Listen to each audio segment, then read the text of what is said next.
And this was definitely the race where I learned how to race a marathon and not just run one. I mean, there's a huge difference between running a marathon and racing a marathon. And I mean, sub-3 is not just by chance. That doesn't just happen. I scratched, I fought, clawed 20 weeks of training. I mean, the persistence, like the determination that it takes to really put yourself through that, it doesn't happen by chance. And I knew that I was there for a reason.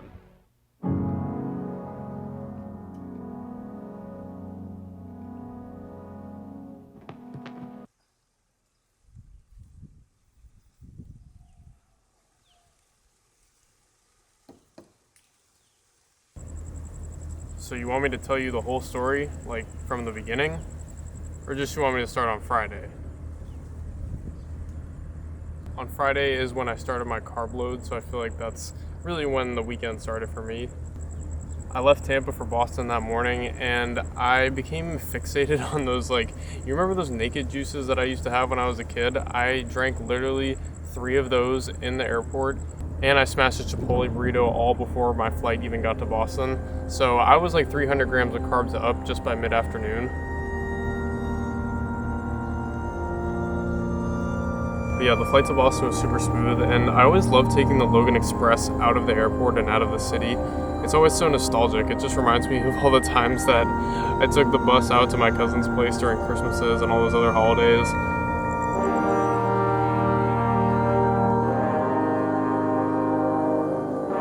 I noticed too, as I was getting out of the city, that there was still a billboard up from the Boston Marathon, which was over a month ago, and I'm not even sure why it was still there, but as soon as I saw that, it just kind of hit me like, okay, this is real.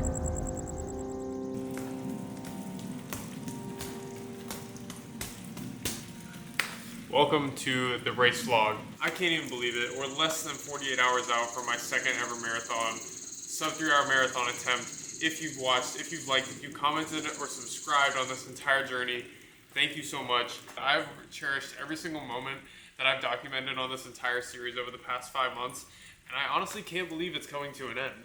I've had what I felt like was a pretty long travel day today. My first plane left Tampa at 10:50. It's about 7:30 now here. I'm about 30 minutes outside of Boston, 4 hours-ish away from Burlington. So my legs aren't super stiff right now. I feel pretty good, but I still want to get about 3 miles in for my shakeout.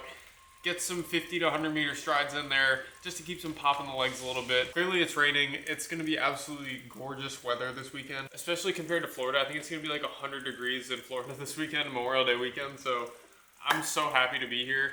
I'm so ready. Let's go get the shakeout done. What's a shakeout? I mean, it's pretty self-explanatory. It's literally just like a run that you would do to just keep your legs moving, get your body loose, make sure you don't get too stiff from taking a day off or two. Because me personally, I don't even like taking days off of running if I can help it. And this was really no exception, but I just did an easy 3 miles, ate a super carb-heavy dinner that night, and slept like an absolute rock. And the next morning, we were on our way to Burlington.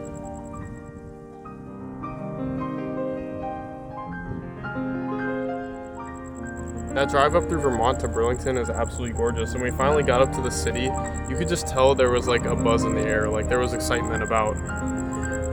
And so continuing the carb load, my cousins and I went to this cafe that had honestly some of the best biscuits I've ever even had, and I don't even really like biscuits that much. But yeah, after that we just went back to the Airbnb, kind of got settled in, and I wanted to do one more short little run before my race in the morning, so. I'm gonna do another shakeout. This is more of like a true shakeout, but I've walked a little bit around Burlington. I didn't want to be totally off my feet today. Obviously, I haven't been trying to walk all around town or go hiking or anything. Even though Burlington is a super walkable city, we've been resisting that urge to go walk around. Stayed off my feet for the most part. Now I'm just going to get a bit of a shakeout run in. Luckily, where we're staying, this Airbnb is only about a half a mile from the start line of the race tomorrow. So I'm just going to jog down to the lakefront where the start line is, maybe get a little extra half a mile in one way or another, then come back here. Only going to do about 2.5 miles or so. And after I get back from my run tonight, dinner tonight is going to be pizza. I just watched Eric Floberg's recap of his McCurdy Micro Series marathon, and he said that pizza the night before marathon is totally valid. So he's a 2:32 marathoner. I'm going to listen to him. It's kind of stopped raining, so 2 miles super easy down to Lake Champlain. I'll see you guys when I get back. Yeah, I kind of thought pizza was a crazy move too, but I got a white pizza with literally no toppings so that it wouldn't in any way interfere with my stomach. Probably the blandest pizza I've ever had in my entire life, but it was still pretty good. But yeah, my legs actually felt so fresh on the shakeout earlier, and we walked around a little bit after dinner. We actually walked down to Lake Champlain and just checked out the start line, checked out the beginning of the course for tomorrow, scoped out what it was looking like, and then walked back to our Airbnb and just tried to settle in for the night. We're back at the crib. We are sipping on tangerine juice, straight 100 grams of carbs in this entire drink. I've also been trying out and using these Tailwind endurance drink mixes in the past couple weeks or so, and it's literally just basically just your standard carb drink mix. So I'm just gonna have those for the rest of the night. I'm hitting what I estimate to be is 850 grams of carbs today, which is more than enough in my opinion. I feel like I'm literally about to explode. Have a flat lay here, everything's ready to go. It's 9 o'clock. I'm not really even that tired. I'm probably not gonna be able to fall asleep for at least another hour or two. We're gonna try to go to bed though. Get up at like 3:30, 4 o'clock tomorrow. All right, we're going to bed. I gotta coach this man on how to use the camera tomorrow too, so hopefully we can get some shots while I'm running.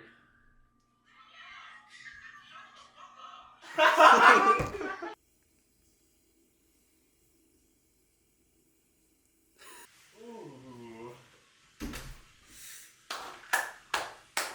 Race day morning. Garmin morning report is telling me my training readiness is prime. Starting off this morning, we had 3 small to medium-sized pieces of this Trader Joe's sourdough with maple syrup, a little bit of Tailwind carb mix, black coffee. Feel good. I don't feel like a big back anymore. We feel light. It's 6:20 in the morning though. Race starts at 7:15. About like a half-mile walk, jog. I'm just gonna jog over to the start line. It's cold out this morning. Race conditions I can't ask for any better race conditions. It's cold for me. I think it's high 40s right now. It's only gonna get up to like mid 50s in the afternoon today. Walking down there is gonna be a little chilly though, so I got this warm up on. I might even steal my jacket from my dog right here. But let's get after it, let's go. This check. We got obviously the Alpha Flies on feet, 4 race day socks, Arc'teryx half tights, best cargo half tights in the game. We got the same Soar singlet I've been rocking since Marathon 1. Probably my favorite singlet. Talk to him. Like a little pullover, we're not wearing this. District Vision glasses. We got the Cadence electrolytes in the bottle. What gels we got? Soar hat. We got the maple syrup gels stacked up. Electrolyte pills in the other pocket. Garmin Forerunner 955. Rah.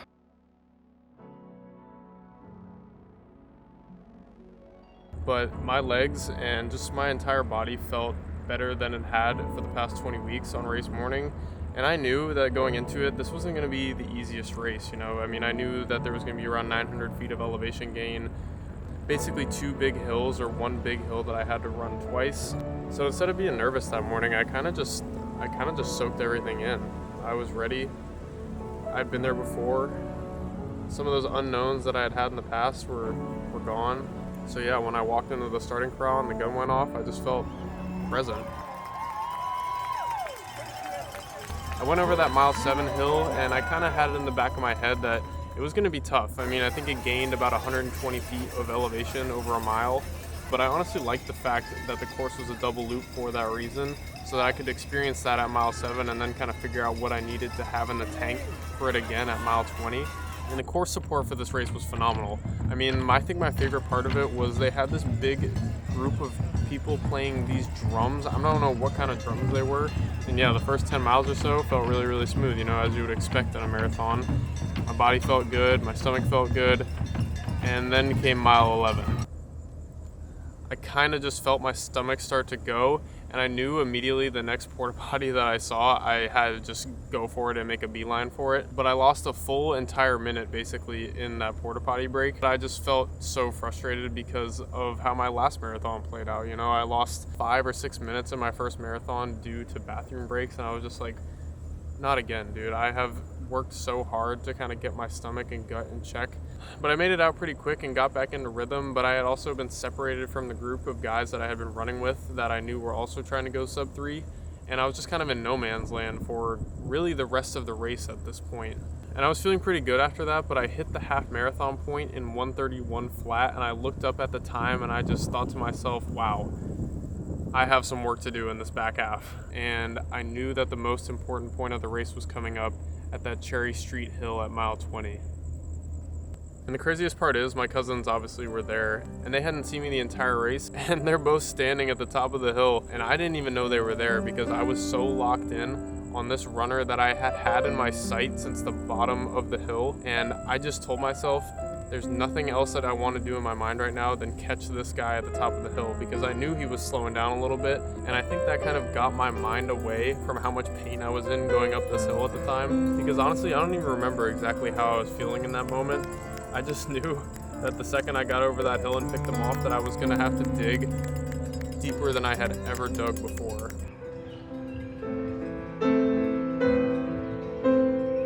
What does digging deep mean to me? I mean, a lot of runners use the term going to that dark place in your mind, you know what I'm saying? The pain cave. Honestly, for me though, I kind of try to channel positivity to get me through those moments and think about all those training runs and all the experiences that I had throughout this block, like the sacrifices upon sacrifices that I made to get here. Just like to think about all the moments and like the people that brought me there and brought me to that point, brought me to the start line, got me to this race, like you, Mom, Haley, my cousins, all my training partners. I think something must have clicked in my head because I ended up throwing down my fastest 4 consecutive mile split of the entire race in the last 4 miles of the race, and then my fastest mile of the entire race was mile 26 at a 6:33.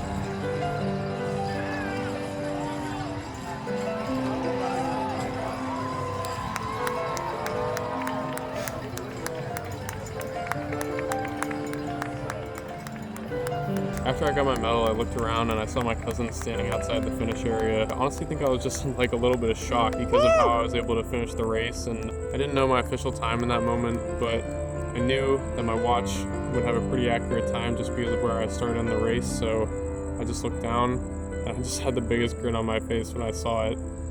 2:59:52.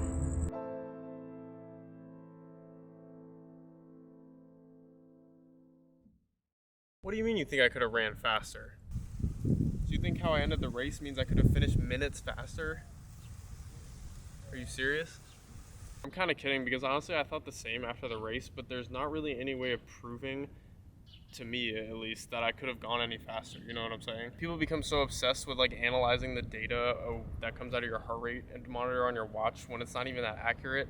So my watch estimates my max heart rate at 199 beats per minute, and my average heart rate during this entire race, according to my watch also, was 179 beats per minute, which is insane. Like that's impossible. It's really not even possible. It's not even possible for elite runners probably to achieve those sort of metrics. You're basically running past your lactate threshold if that is really true.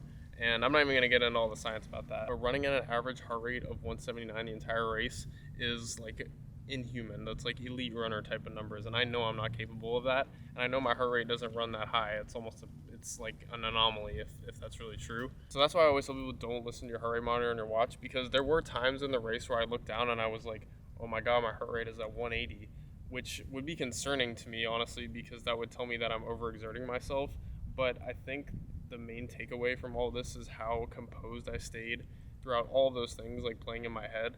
I knew that my effort was in the right place the entire time, like just with my breathing, with how I was sweating, just like how my legs felt overall, how I was just exerting myself. I knew I was in the right place the entire time, and I wasn't even stressing about heart rate. I think that's just me growing as a runner and just understanding more about what it takes to be a marathon runner. And this was definitely the race where I learned how to race a marathon and not just run one. I mean, there's a huge difference between running a marathon and racing a marathon, and I think I achieved what it feels like to actually race a marathon on that day, which was the greatest feeling ever. And I think I went into the race too with the right mentality, and my mentality and just my overall mental approach to running has improved so much, especially on this block. And I think it's super evident honestly in the videos you haven't seen them yet, but you know, I think all the videos really you can see like how calm I am. I don't know, I just have like an upbeat like demeanor. I'm not super nervous, and like my whole life I've been the epitome, I feel, of an overthinker, and I always overthink everything. I always sort of prepare and like assume that the worst is going to happen, and I think that was especially true in my first marathon too. I overthought absolutely everything going into that, and I still achieved a decent time, and I still sent it, and I was still super proud of that, but there was so much unknown going into that, and I really sort of psyched myself out. But I think I sort of almost achieved like that flow state, and I spent so much time with like positive visualization and just manifestation even before that. And I seriously, the mental aspect of running is something that people talk about, but I feel like once you truly put time into it and almost try to master it, it becomes that much more important, and you realize how important it really is. Like, I had already won going into this race. I had already achieved the goal of training for 20 weeks straight almost. I'd already achieved the goal of like reaching the start line healthy. I already knew that I had done what was necessary for me to run that marathon time before I even hit the start line. So I knew that if the weather was right, if all the conditions came together, that I feel like I knew that I was going to run a sub-3 that day. Like I just knew it was going to happen. And I don't think that's a mentality that I've ever really had before. I've never had that type of confidence within myself. Like I was brimming with confidence.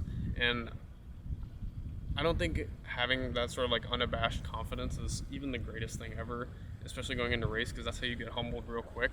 But I really think that not even anything that I really did in the training, but just overall growth as a person that running has brought me, I think that's what really pushed me over the edge and got me to this goal. You know, I'm not even saying that to diminish my training. I mean, sub-3 is not just by chance. That doesn't just happen.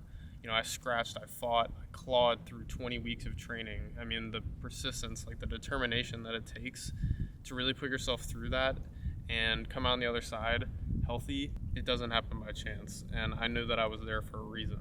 But yeah, man, I feel like that's basically everything. That's the crux, that's the gist of it. I mean, I don't know, I would say you should watch my YouTube recap on it, but I know you don't have a phone or like a computer or a TV to really even watch it on. I don't even know if you would know how to use it. Even if I sent you the link for the video, I don't know if you know how to use it. But I hope one day that you can watch a video, just because I feel like I've put so much time and like effort into making these and documenting it throughout this block, that, and again, they're dedicated to you, to Mom, to like everybody and anybody who watches it. You know, people have followed me, supported me, and it means so much to me that anyone would even care enough to like watch my training and watch my recaps and just watch how I feel like I approach training, both from like a personal aspect and a creative aspect. So, you know, anyone who's out there, I will always like forever appreciate them so much just for tagging along. But yeah, I mean, it was a crazy run. But there's going to be a next one, of course. So, you know, maybe you can pop out for that one. Maybe you can be there for that one. We'll see. It's coming soon, though.